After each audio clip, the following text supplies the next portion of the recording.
Hello again, it's good to see you. Happy New Year. I hope that you are enjoying a fantastic weekend. Welcome to panning a palette this year. I want to wish you all the best of luck as you move eyeshadow out of your collection. I am so excited to follow your journey and see how your perspective changes. So if I haven't already started following you, go on and link your Instagram, your Twitter, your videos in my description box, comment section, you know what I mean, in the box below so that I can come follow you, because I am so stoked to see how our makeup collections are going to change this year, how our thoughts are going to change towards our eyeshadow. And hey, we're always on the hunt for some new ideas and new ways to shake up wearing our eyeshadow. So let's get into having another fantastic year, because last year was incredible. Again, I want to thank you so much for joining in and for your continued decisions to pan some more makeup out of your collection. So as we get into it, my decision, I want to pan the Stila in the Light palette this year. The reason I want to pan this is because it is an older palette out of my collection. It was actually one of the first high-end palettes I ever bought. I have depotted it into this Makeup Geek rose gold colored Z palette because I was on a kick a few years ago to depot everything. So I don't have the original packaging anymore. But I wanted to get this out of the way because Stila has since discontinued the cardboard packaging and basically replaced the In the Light palette with the new gold packaging, and then they've added, I think they've added 2 shades. I'm not positive. I haven't really given that whole palette a lot of thought because I wanted to move this one out first. So here is my official start. This palette does have quite a bit of love because I actually really wore this all the time when I first got it. I wore it more than my Urban Decay Naked palette back several years ago, but I got sucked into wearing a lot of other things, buying new palettes on YouTube and different situations like that. So I wanted to try out a couple of colors again to make sure that this palette wasn't a complete dud, deciding to pan it. So I've been going in for the past couple of months with the shade called Sandstone up here. I use it to fill in my brows. It works really well, but as you can see, I have hit quite a bit of pan. I'm going to continue using it as a brow bone color, or not brow bone, a brow color for the remainder of 2016, and I have hit pan in the shade Bare.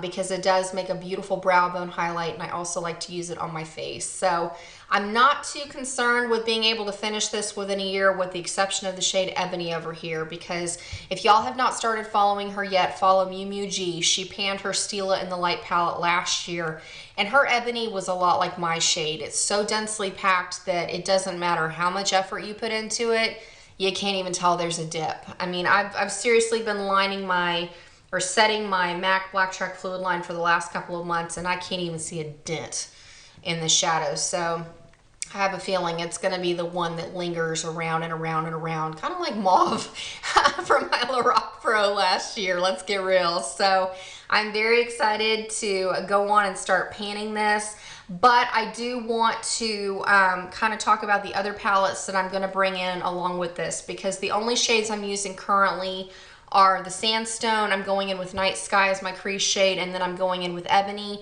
I'm still going to be incorporating other palettes into my collection because Stila shadows, I know we all pan our eyeshadows at different rates depending on how we're using them, how often we wear makeup during the week, so on and so forth, but Stila shadows are very soft, a little bit powdery. They have some fallout, not as much as Lorac, but you'll notice that they do tend to pan a little bit quicker. I won't say for sure because, like I said, we all use our eyeshadows at different rates, but I have a feeling I'm going to be able to bring in a lot of other things with this palette. So I just kind of want to talk to you about other things that I'm bringing in.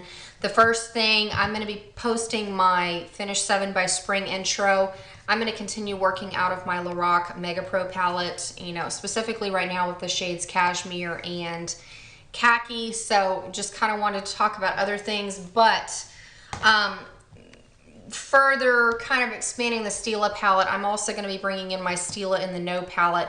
I didn't want to say I would pan the whole thing because I've rearranged the shades from what they originally were in the blue matte packaging that they were in, but there's a lot of matte brown in this. Like, I don't want to pan it completely for a pan that palette. I think that it would be best for me to take this on one shade at a time, and with 2 pans of matte black between the Stila and the light in this one, this is not a good choice for me to just decide to pan. So I'm going to be incorporating this brown up here when I finish the sandstone. I don't remember off the top of my head what it is. And then I figured I would incorporate air when I finish bare, and maybe this cream shade below it when I finish bare, just to kind of give me some things. And then these 2 could like come in for bliss.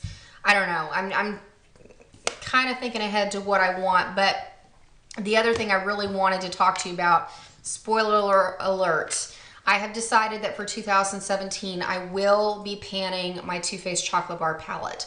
So because Too Faced takes a very long time, I applaud every single one of you who took on a Too Faced palette this year, who took on a Too Faced palette last year, because they last a long time. When I panned my Holy Grail look out of the Too Faced Romantic Eyes palette, I was able to go through a pan and a half of lid shade, and I still have barely hit pan and a crease shade from that palette. I mean, it is insane how densely packed those shadows are. So I figured it would be a smart idea for me to go on and bring in shades this year as I pan the Stila and the light palette from this, because taking it on completely in 2017, I don't think that I would be able to finish this in a year. It's gonna take me longer than that, but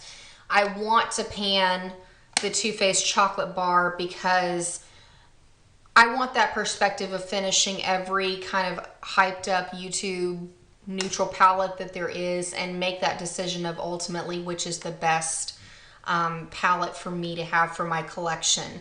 And I also think maybe that'll be helpful for you too, like what's ultimately worth repurchasing, because I know a lot of you after finishing Lorac Pro, we don't want to repurchase another one. I know I can't repurchase one right now because I need to move on and work with some other shadows, but I felt that same way about the Naked palette too. So when my sister gave me the one that she decluttered that I bought her, I was kind of like excited, but at the same time I was like, who am I kidding? I'm not going to touch that right now because I need to move on and try other things. So just to kind of give you a heads up, I am going to start bringing in some of the shades from the Too Faced Chocolate Bar. Let's get on the right palette, Amber, just to kind of see how I feel about it, and then we'll tackle it full on in 2017. And then I also wanted to show you, after I finish Khaki from the Lorac Mega Pro palette, I'm pulling in Tease from my Naked 2. I thought that would be a really